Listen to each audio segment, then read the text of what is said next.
आज़ादी बचाओ news channel में सभी दर्शकों का स्वागत है। मार्केट यार्ड से प्याज की तस्करी करने का आरोप, फ्रूट के बॉक्स में भेजी जा रही है विदेशों में प्याज।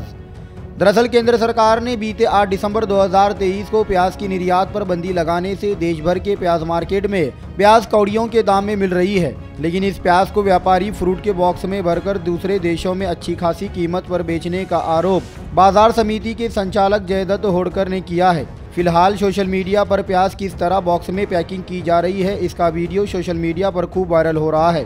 ये वीडियो महाराष्ट्र के नागपूर मार्केट यार्ड का बताया जा रहा है। 8 डिसेंबर रोजी केंद्र शासनाने कांदा निर्यात बंदीचा निर्णय घेतला आणि त्यानंतर कांद्याच्या दरामध्ये मोठी अशी घसरण या ठिकाणी झाली। साधारणतः त्यावेळी 4 ते 4.5 हजार रुपयाचे दर प्रति क्विंटलला शेतकऱ्यांना मिळत होते, परंतु निर्यात बंदीनंतर तोच कांदा 1000 ते 1200 रुपये दराने त्या ठिकाणी शेतकऱ्यांना विकावं लागत आहे। वास्तविक कांद्याचं लागवडी क्षेत्र सुद्धा हे मोठ्या प्रमाणावर वाढलेले आहे, कांद्याचं उत्पादन सुद्धा वाढलेले आहे आणि म्हणून केंद्र शासनाने निर्यात बंदीचा निर्णय या ठिकाणी मागे घ्यावा।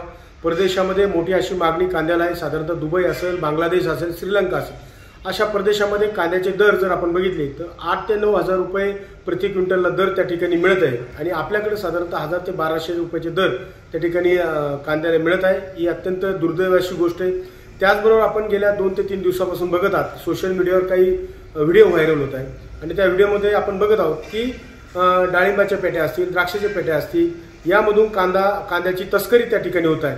म्हणजे काही मध्यस्थी त्या ठिकाणी कांद्याचे तस्करी करून मोठ्या प्रमाणात पैसा कमवत आहे आणि जो कांद्याचा उत्पादक आहे त्याला या ठिकाणी काही मिळत नाहीये। ही अत्यंत दुर्दैवाची गोष्ट आहे आणि म्हणून केंद्र शासनाला आमची विनंती आहे, जो काही कांदा बाहेर जायचा तो तस्करीच्या माध्यमातून बाहेर जातच आहे आणि म्हणून त्याचा फायदा शेतकऱ्यांना होत नाही आणि शेतकऱ्यांना जर खऱ्या अर्थाने जर त्या कांदा विक्रीचा फायदा जर व्हायचा असेल तर निर्यात बंदीचा निर्णय हा तत्काळ मागे घ्यावा अशी सर्व शेतकरी बांधवांच्या वतीने आमची केंद्र शासनाला विनंती आहे।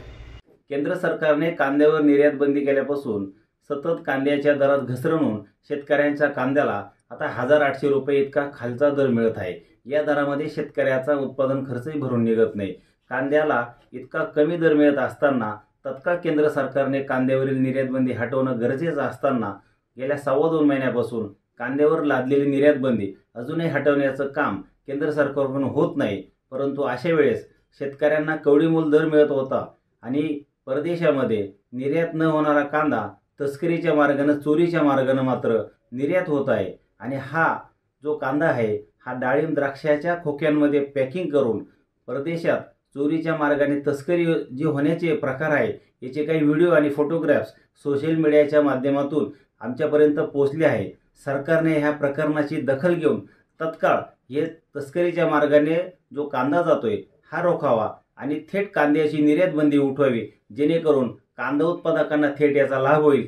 या चोरीच्या आणि तस्करीच्या मार्गाने काही मोजक्याच लोकांना याच्यातून कुखळ पांढरती करून घेतील आणि शेतकरी जो काबड कष्ट करून कांदा पिकवतोय तो मात्र या कांद्याच्या आर्थिक उत्पन्नापासून वंचित राहील। हे न होऊ द्यायचं असल्यास केंद्र सरकारने तत्काळ कांद्याची निर्यात बंदी हटवावी आणि हा जो कांदा तस्करीचा जो गंभीर आणि भयानक असा प्रकार आहे हा तत्काळ थांबवावा अशी मागणी महाराष्ट्र राज्य कांदा उत्पादक शेतकरी संघटनेकडून केंद्र सरकारकडे करण्यात येत आहे।